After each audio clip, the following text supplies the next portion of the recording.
Before we start this meeting, I'd like to acknowledge the land we're on, the Coast Salish, Musqueam, and Tsleil-Waututh people, where we're trying to help all the fathers, the sons, the brothers out there regain their life after incarceration, and then we do it in such a good way that we're going to reach as many people as possible. All my relations. That's great. Thanks for that, Richard. And I think it's a really important thing to mention that we want to build on that acknowledgement and follow it up with actions and work to sort of help make things better and help address all the inequities existing in this world and the challenges that Indigenous men have to face because of colonization and the legacy that comes with that. So I'd like to introduce this talk, and the title of this project is Trauma at the Root, Exploring Paths to Healing with Formerly Incarcerated Men. And I'd also like to acknowledge the generous funding provided by the Vancouver Foundation and Health Canada's Substance Use and Addictions Research Program. Hi everyone, my name is Chris Richardson. I'm a scientist at the Center for Health Evaluation Outcome Sciences at St. Paul's Hospital, and also a research associate with the School of Population Public Health at UBC. And my name is Kate Ross. I'm the project coordinator for this project. I've been with the Collaborating Center for Prison Health and Education for just over 4 years now. My background is actually in anthropology, but overall I find a lot of similarities in the research process between anthropology and what we're doing here. So that's great. And everything I've learned about prison health, I've learned through my work here and through getting to work with great people like Chris and with Richard especially. So I'm very thankful for that. Richard? Hello, my name is Richard Teague. I'm formerly from Edmonton. After spending many years in prison as a young man, I became a drug addict, and when I cleaned up in 2008, I wanted to share my vast experience with men and women that are still suffering in the downtown east side. So I've been down there doing this work, especially with the Dudes Club. I've been with them for 10 years, and other support groups, and especially UBC. I've been with them since about 2016, helping them with their work, and it's been very good for me. I love working with Kate and Chris, and hopefully we're going to build a good resource at the end of this project where many men are going to benefit from it. Thank you. Okay, now that we've done our introductions, I'm just going to provide a brief outline of the presentation. We're going to begin with an overview where Kate's going to describe the Collaborating Center for Prison Health and Education located within the School of Population and Public Health at UBC. And after that, we'll go over a bit of background around trauma and how it influences functioning. And that's really one of the core pillars of this work that we're doing. And from there, we'll move into more of an overview of the project and how we're building on all the research on trauma and how we can incorporate it to support men with a history of incarceration. We're going to go over key activities that we're doing through this project, and then talk about some of the resources that we're planning to develop. So these are sort of the outputs or the key deliverables that will stem from this project that we're hoping people like you will use through your work with men at the John Howard Society. And after that, we're going to open it up for some live Q&A and discussion. And really, we're looking forward to hearing what you think. We're going to try and answer any questions you have, and really appreciate the opportunity to hear from you on what you think about the work we're doing and how it might help the John Howard Society. Yeah, so the Collaborating Center for Prison Health and Education, or ccphe, as Chris mentioned, is located at UBC in the School of Population and Public Health. It was established in 2006 by Dr. Ruth Elwood Martin. She's been working had been working as a physician for over 15 years inside prison, and really saw a need to create a center that focuses on the health and well-being of people who are either incarcerated or have previously been incarcerated and are transitioning back into the community. All the projects that we work on are community-based and participatory. We incorporate a partnership approach to all of the research and programming that we do, which means we work with an academic team, we have a project team that includes either incarcerated people or people who have previously been incarcerated, as well as working with community organizations. When we talk about health, we use a broad interpretation of health, which includes physical, mental, emotional, and spiritual health. This iceberg image here was created during a previous project and is a great illustration of this big picture health idea. So, you know, it represents health issues that are above the surface, so things that we can see, you know, cancer, bloodborne infections, experiences of addiction. But, you know, it also really goes into the factors that impact health that lie beneath the surface. So you have system complexities, you know, feeling judged, feelings of stigma, and then right at the very base of that is trauma, which is the focus of this project. So now I just want to provide a little background about the relationship between trauma and incarceration. First of all, research has shown that there's a really high prevalence of trauma among incarcerated populations, and at least 50% report a history of childhood sexual, physical, and/or emotional abuse.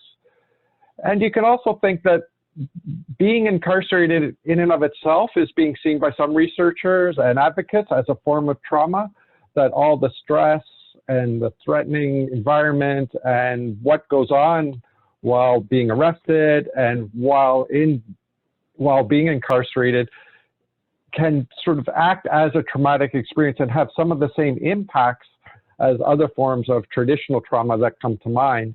Another important point to think about and just really remember is that males make up about 80% of custody in provincial settings and about 92% of custody in federal settings. So we've really got to think that gender plays a really important role when thinking about how to support people who have been incarcerated.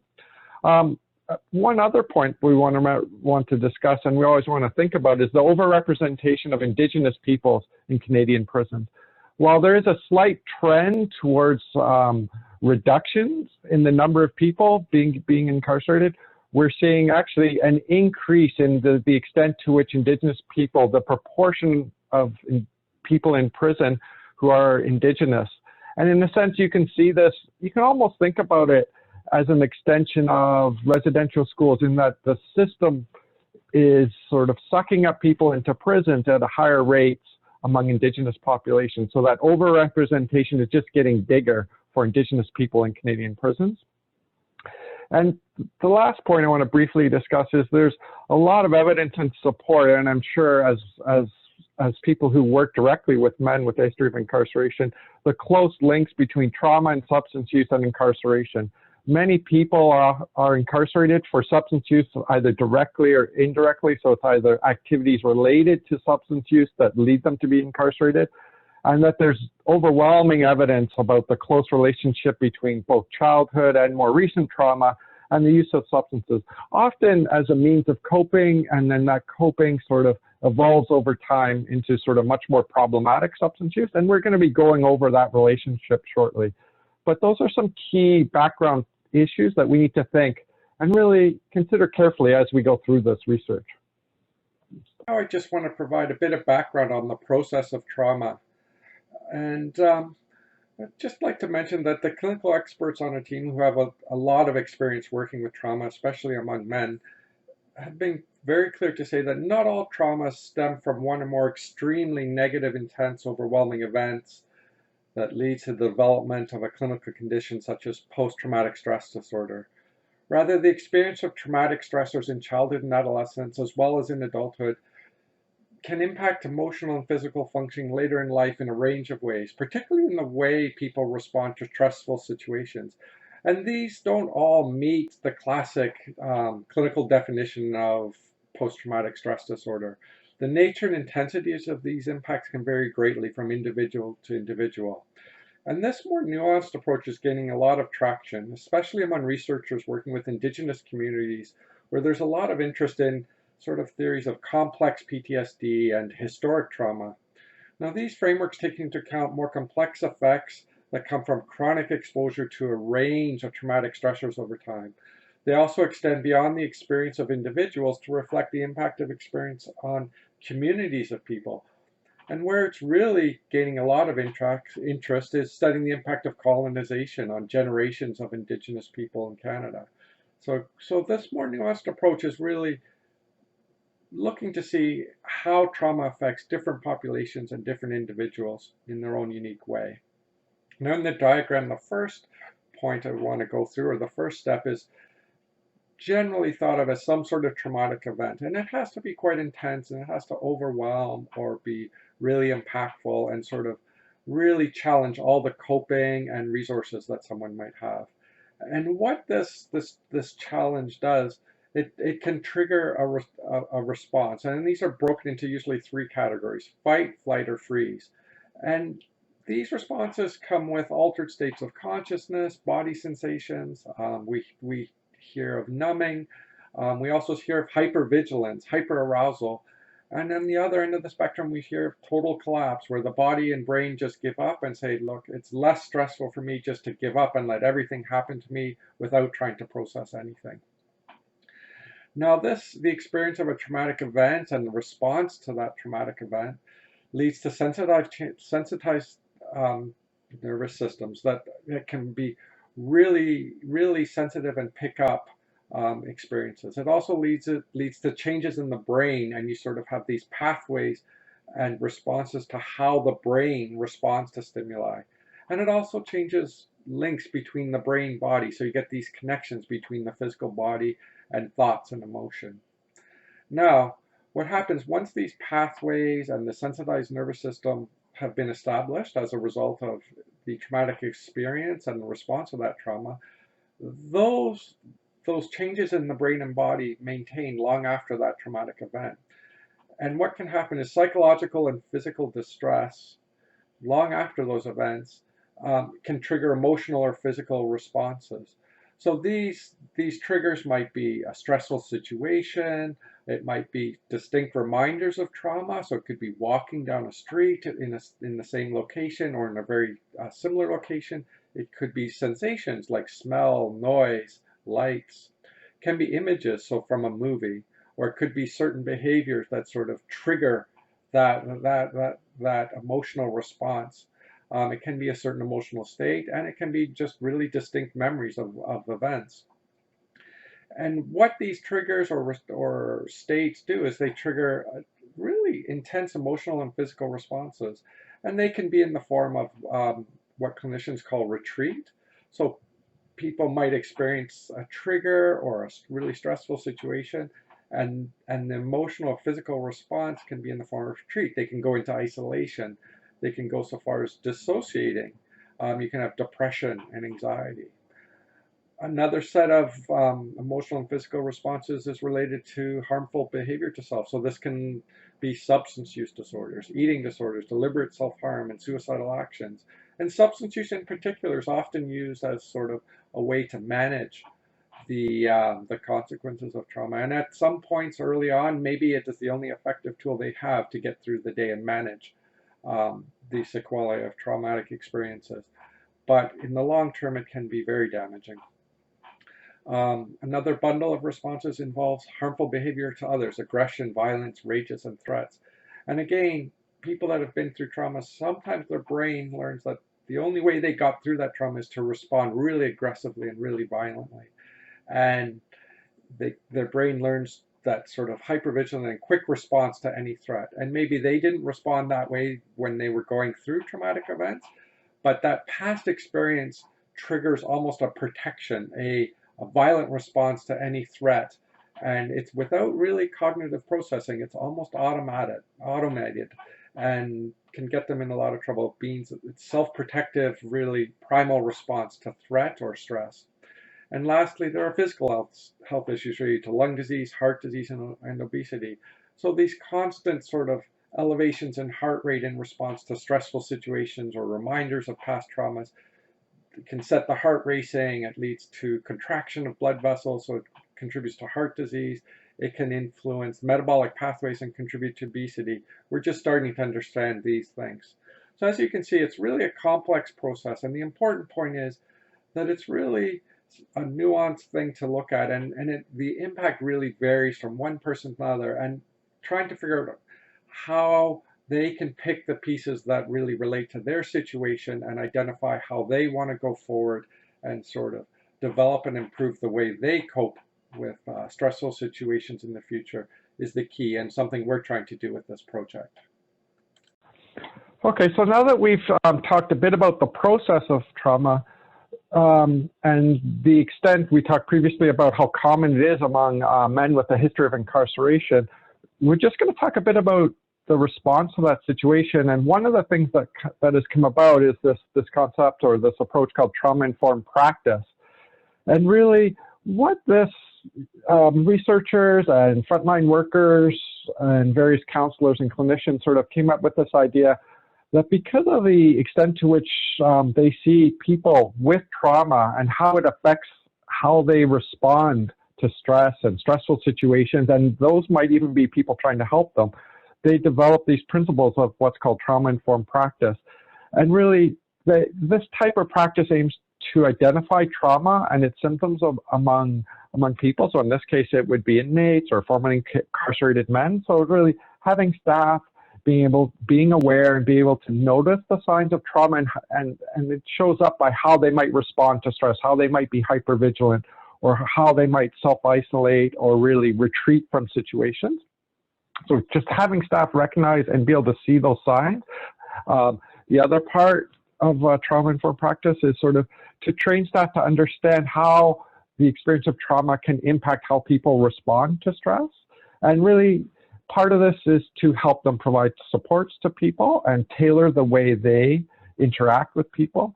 And this is in an effort to, they don't want to re-traumatize people. So you might interpret someone's reactions as, oh, well, they're getting really aggressive to me, and then you might call security, and then in a sense, you could almost re-traumatize someone, or you might ask someone out of good intentions to start, oh, well, that seems like it's really bothering you, and start talking to them about traumatic things happening in the past, and just talking about those experiences could re-traumatize them. And again, you're trying to sort of maintain sensitivity to triggers of trauma and understand how traumatic dynamics without intent may play out in different settings, and whether they be prisons, halfway houses, or out in the community. So again, understanding how all that plays out, but really focused on training the staff. There's a broader concept of trauma practice that has these sort of 4 guiding principles, and this was developed by Nancy Poole over at BC Children's and Women's, and it includes these 4 sort of guiding principles, and this is sort of the approach we're taking. What Nancy and her team has done, they included a guiding principle of trauma awareness. So this is sort of one of the foundations of our project, as that trauma awareness includes understanding the impact of trauma on one's own development and the adaptation of substance use as a coping mechanism. So really our workshops and our resource will really work with men to help them understand how past traumatic experiences might affect their own development and how it might have influenced their use of substances as a coping mechanism, not in a judgmental way, but just is in a way of understanding why that might have happened and why it might continue to happen without any judgment. And again, that's a little different from just training staff. It's seen as a complement to staff. So that trauma awareness, not just among staff, but also among clients. The second core principle is emphasis on safety and trustworthiness, so that many people with trauma experiences also experienced abuses of power and unsafe relationships. So really, it's important to sort of understand how important it is to, when working with people who have experienced with strange trauma, to have trusting relationships and relationships that are safe for people to engage in. And that cannot be emphasized enough. And you'll see later on as we talk about this project, this is where the use of peers really plays out, because we don't want to put people in positions where they feel a sense of power or a lack of safety. And you can see how in settings of incarceration or halfway houses in the community, that power imbalance might really be played out in ways that aren't helpful. Another important principle is opportunity for choice, collaboration, and connection. And this notion that self-determination and personal control are really important, especially for formerly incarcerated men, as they've gone through a past where they had limited agency and decision-making abilities. And so trying to work with them to give them that sense of choice, collaboration, and connection is really important. And in some ways, if you don't do that, you can really turn them off. So having that choice, collaboration, and connection combined with that safety and trustworthiness is a way to build and engage men. And it's not a top-down, learn this, do this, but we want to work with you to figure out how this might work for you. And it involves choice, collaboration, connection. And this is important. This is an important reason why we took this community-based participatory approach, which Kate will go on to discuss later. And the last sort of important guiding principle of our work is strengths-based and skill building. And again, this is critical. One of the cornerstones of this project is having a resilience and component. So how can guys learn from the content we go through? And one of the last set of modules is all about resilience and how to foster that. So it's not a deficit-based, you've got this, it's hopeless. It's like, no, you learn how to do this and you can learn how to do other things. There is a strengths-based approach to learning and understanding how you can work with your situation and move forward in a positive way. And this is both is embodied in the way we've developed this resource in a co-developed form with people like Richard and many of the other men involved in this project, and also how we plan to deliver this resource and really how we're designing it through, say, peer-led projects and workshops. Okay, now I'd like to just talk about how trauma and the experience of trauma and how we might support people in sort of learning how to manage its impact on their lives plays out across gender. Traditionally, a lot of research has been done on trauma in women or trauma in people who have gone through a lot of abuse as children, and that often in the past has been women. But more recently, there's been a lot of interest in how trauma affects men. And they're a bit of a neglected population. So on our team, we have David Kuhl, a psychologist who does a lot of work with military veterans and first responders who experience trauma, and a clinical counselor, Jesse Frender, who has worked extensively with men who have experienced trauma, and a professor, John Olaf, who's worked on gender and masculinity and health. And these three co-investigators are really gurus in gender, and particularly with men, working with men, and how their emotions and psychological functioning influence their health. So what we can see, you can see how gender really plays out among formerly incarcerated men. It's a really important lens to look through how trauma might affect men. In the prison setting, we have what's called this theory of toxic masculinity.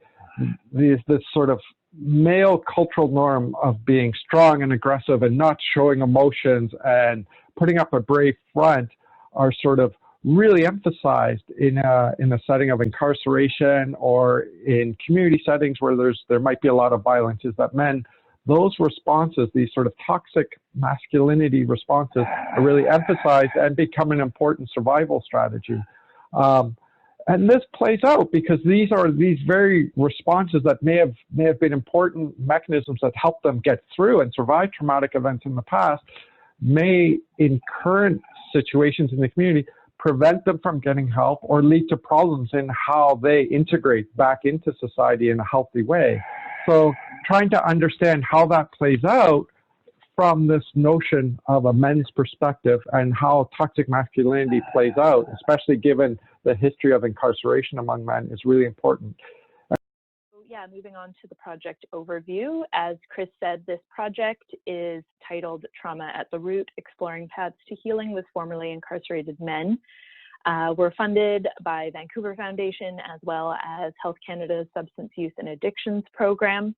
John Howard Society of Canada is our community partner, and this is a 5-year project that we're right in the middle of that runs until March 2023. So now just to take a little look at the whole team involved. So in our project team, in addition to Chris, Richard, and myself, we're also working with Wenda Williams, who is a recognized Indigenous community leader in Vancouver based out of the Sayust Center. Jesse Frender is a counselor who has lots of experience working with men and trauma, does a lot of work in kind of specific groups, so working with veterans, working with firefighters. And then we're also working with Jeff Topham, who is a photographer and filmmaker. He's worked with us on a number of previous projects as well, and actually Richard introduced him to us through his work at Dudes Club.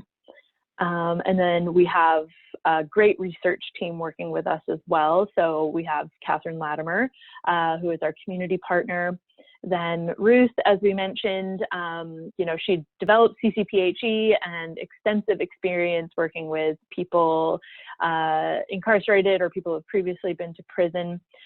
John Olaf, out of the Faculty of Nursing at UBC, really specializes in men's mental health, also has quite a bit of experience using photo voice as a method. David Kuhl, who actually introduced us to Jesse. And yeah, his focus, his expertise is really trauma-related research and creating trauma workshops specifically for different groups of men. So as I mentioned, veterans and firefighters. Jane Buxton does amazing work with peers and focusing on harm reduction. Then Fiona Kiumjin out of McMaster does work on the health status of people who have been incarcerated. And then Nicole Myers out of Queens has a criminology background and looks at people's interactions with the criminal justice system. So the overall goal of this project is really strengths-based. So, we want to foster resilience among men who have been incarcerated and equip them with a greater capacity to manage traumatic stress and its relationships to substance use. And then within that, we have two major objectives. One, we want to improve our understanding of how men who have been incarcerated perceive the effects of trauma on their relationships, on their incarceration experiences, reintegration experiences, and just overall on their help-seeking behavior. And then the second objective of the project is co-developing this health literacy resource, which will increase trauma and resilience awareness for men who have been incarcerated. So within that, the project has some key activities. We have preliminary focus groups, a trauma and resilience awareness workshop, a participatory photography project that we call Photo Voice. And then we want to co-develop and pilot the health literacy resource. So we'll go through each of these activities in a little more detail as we go on. But I just want to reiterate again that we're using a community-based participatory research approach, CBPR, through all of our activities. And what that means is having strong connections to community, as we said, focusing on strengths-based approaches, and that really, works to amplify men's voices throughout the project. And, Richard has really played a huge role in this and has really helped make the project a success as it's been so far. So I think I'll just hand it over to Richard now to talk a little bit about the work that he's done on the project. Thank you, Kate. Yeah, since I cleaned up in 2008, I've been involved supporting my community, the downtown east side. And a big part of it was the Dudes Club, where we meet every 2 weeks. We usually get 40 or 50 guys. Well, that's before COVID-19 anyways. And a lot of the men that come to our group have very similar backgrounds as me. They've been traumatized. They've been in jail. They're still dealing with substance abuse issues. But I built a lot of trust with these men. So when this part come up with our project with UBC, where we needed to do some focus groups, because of the trust that I had with the men, I was able to get enough men together to fill a couple focus groups for us, so we can get some background on their history and direct us in the right direction for our research. So it's because of my connection with my community and the trust that I built with the men that go there, because a lot of them know my background, prison abuse, substance abuse, and they know I've made changes. So that gives them a little thought that, well, if Richard can do it, maybe I can too. So as Richard mentioned previously, we have gone through a series of 4 focus groups between April and June, and we were midway, or not quite midway, through a photo voice project.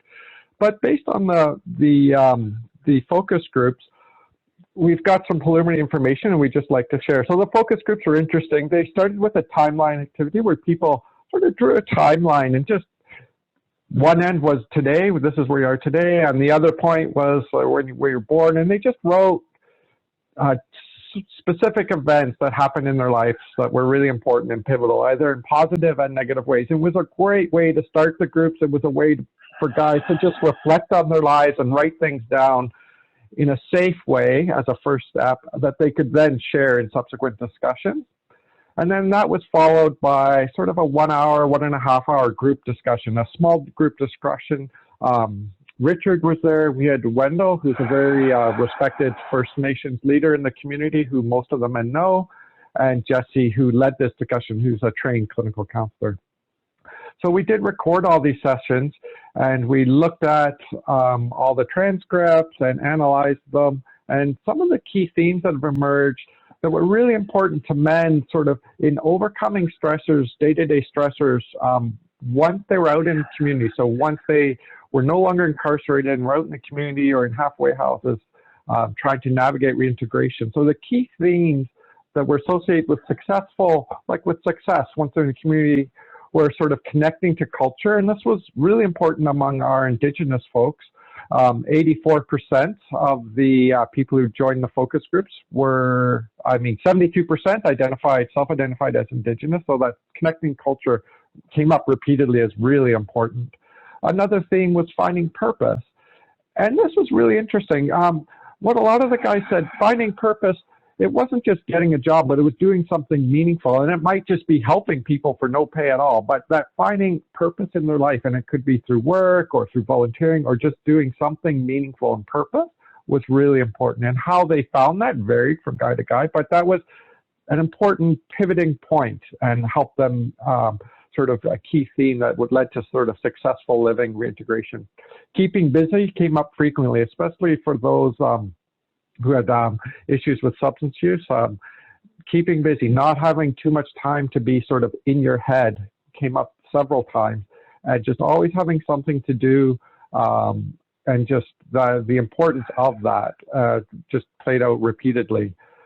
Another thing that came out was really interesting is quite a few of the men talked about there was a shift in their sort of perspective internally. And it wasn't a shift that sort of was like learning a skill. So going through a workbook and then all of a sudden the A plus B equals C, and all of a sudden they were in a different place.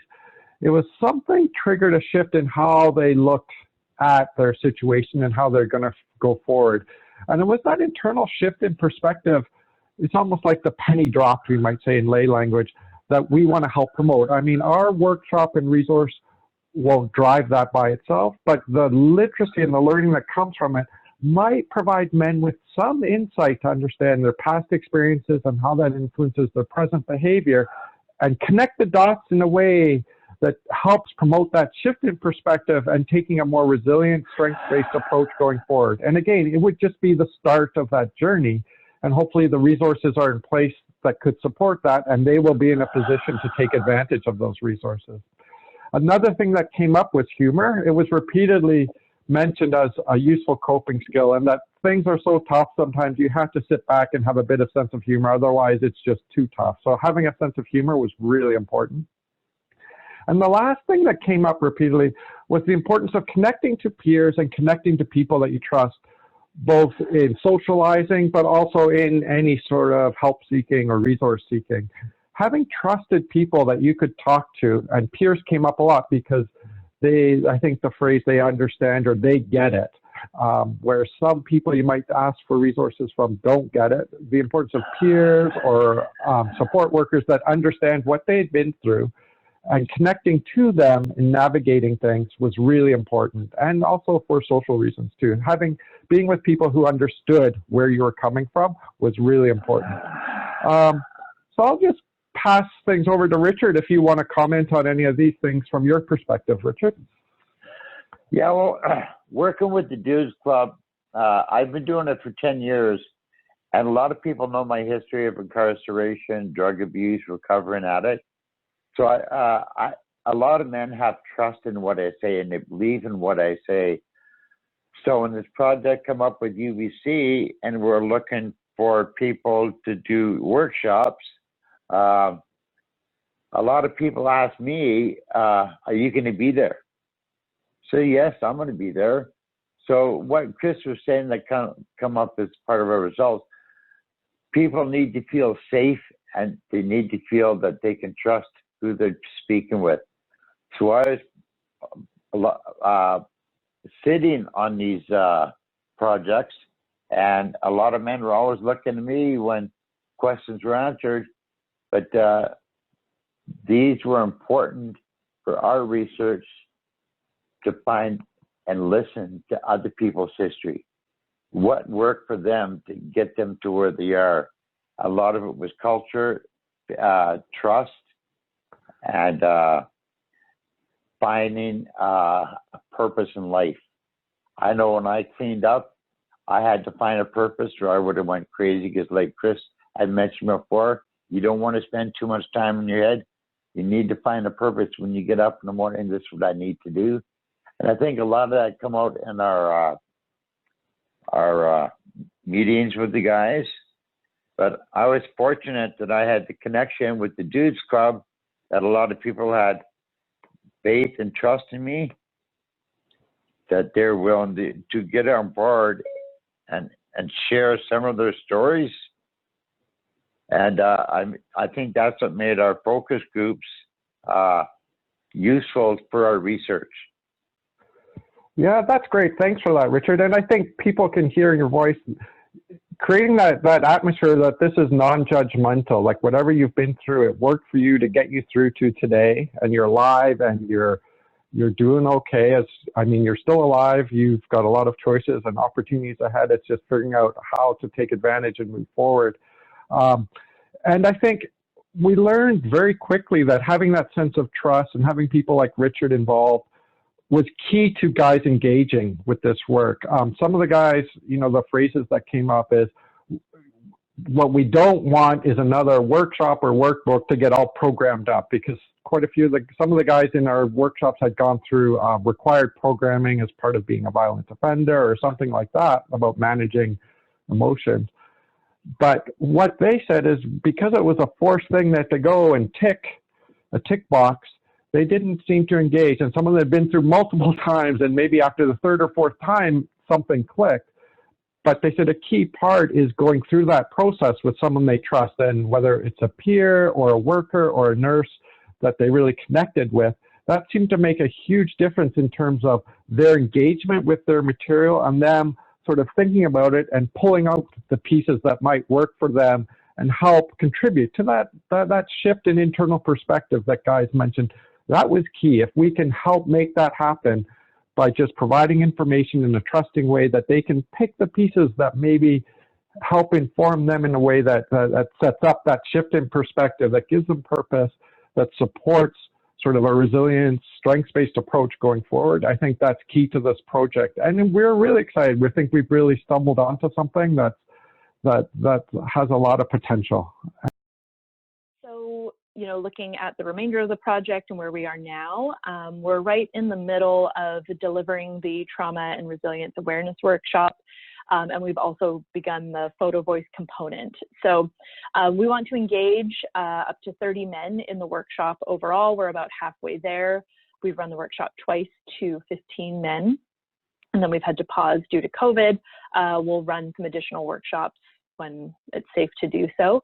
We're also planning on running 2 photo voice groups. So the first group is comprised of men from the first 2 workshops.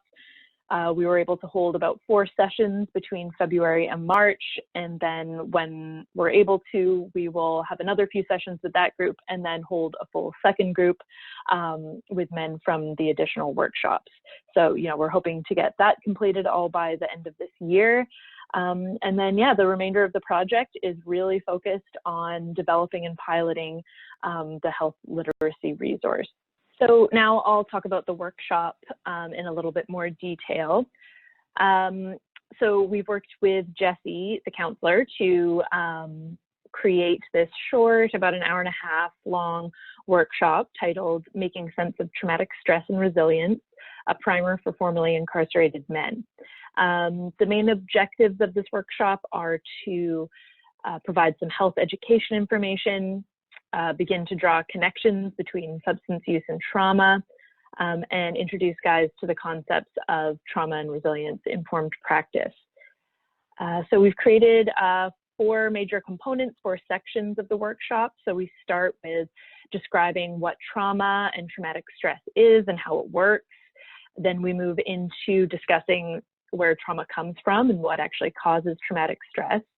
Then the second half of the workshop moves into drawing connections between all of the health information into what that might actually mean for guys, you know, where they are now and how that fits into their lives overall. And then finally, we begin to discuss how we can develop resilience and how we can better manage traumatic stress in our lives. So the workshop is delivered by Jesse, supported by Richard.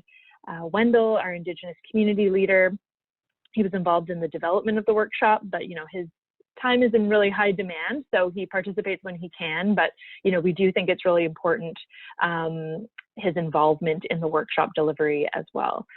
So we're also doing some evaluation as we go with the workshop. So we have the guys fill out some pre and post surveys.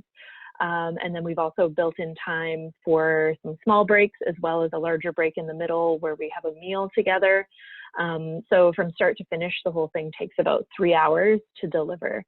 So far we've hosted 1 workshop on January 28th at the John Howard Community Service Office drop-in space. And then we also hosted one on February 4th at the UBC Learning Exchange, both centrally located in Vancouver.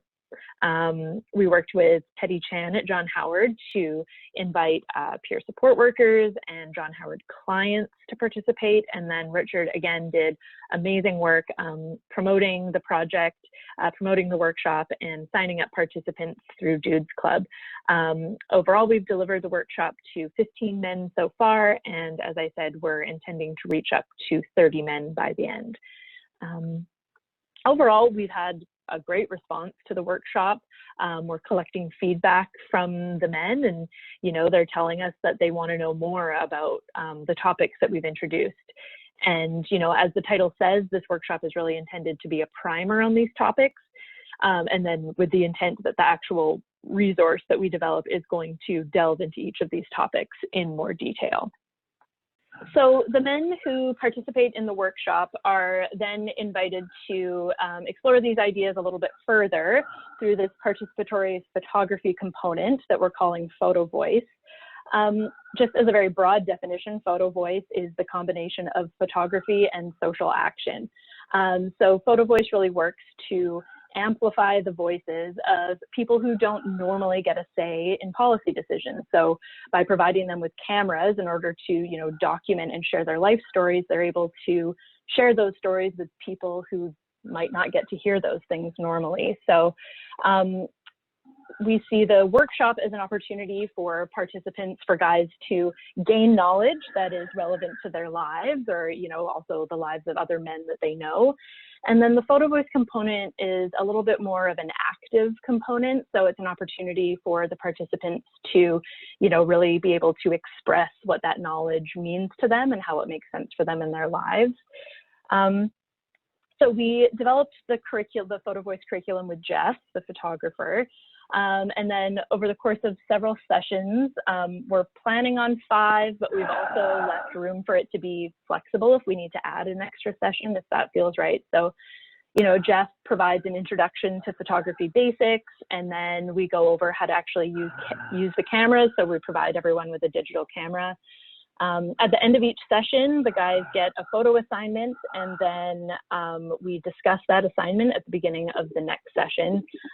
So we share everyone's photos, and Jeff actually does some live editing in Photoshop of everyone's photos, which is kind of cool.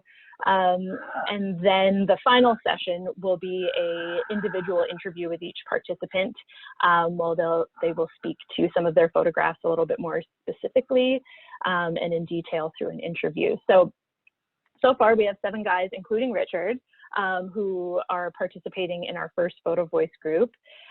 We held our first session on February 21st at the UBC Learning Exchange, and then we met once a week up until March 13th when we had to pause. So ultimately the project is going to culminate in a public photography exhibit And then the photos and narratives and, you know, footage of the group sessions and the individual interviews are all going to be compiled into a documentary video about the project too. So, you know, overall, we're having a great time. The men are really engaged with the photography process.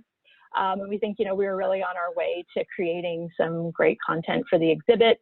You know, we've lost a little bit of momentum due to COVID from the first 4 sessions that we had, but, you know, we're keeping in contact with everyone, and, you know, we're really hopeful that we're going to be able to pick right back up where we left off as soon as it's safe for us to do so. And then, yeah, we'll be running additional workshops, and then from those workshops, we'll invite men to join a second photo voice group. And then the photography exhibit is going to be photos from both photo voice groups. On the slide here, we just have a small selection of photos taken by the guys. We don't have titles or captions yet because we haven't gotten to that part in the process yet. But yeah, Richard, do you just want to talk a little bit about what it's been like for you picking up the camera? Well, because I've never been much of a guy that likes to take photographs, I kind of look at things and take them for what they are. But I was excited to get involved with this photo voice project because the first exercise that we had, we were given a list like patterns, things specific that you could take pictures of. And when I take the bus to go down to the UBC Learning Exchange, there's a whole part of town that had murals. I says, wow, there's pictures, there's shapes, there's colors. I says, that's perfect. So I spent like an hour taking pictures of the murals. And for me taking a picture, I need to have a reason to take a picture. Like, what's the reason I'm taking this picture? But our next project become a little more involved because we're giving things that had more of a personal take to them. Like, take a picture where it means this. So what this photo voice project has done for me, it's really helped me open my eyes and look at the world in a different way. You know, when I look at things like, okay, you know, would that make a good picture? What's this picture saying to me? And our Jeff, our videographer, he gave us some good suggestions.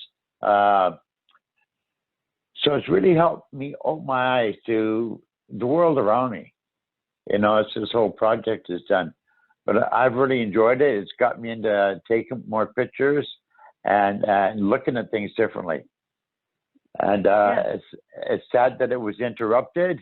We'll get back on track. I know since COVID, since I've been hibernating at home, I haven't been taking any pictures, but I'm going to get back into it. But it's been a real joy getting involved with something that I've never done in my life. Yeah, that's great. Thanks so much, Richard. So our intent overall is to create a physical resource that right now we're calling a workbook that men would be able to engage with independently. And so the workshop is going to provide the basis for the resource. And then we're going to incorporate, you know, workshop feedback from the participants.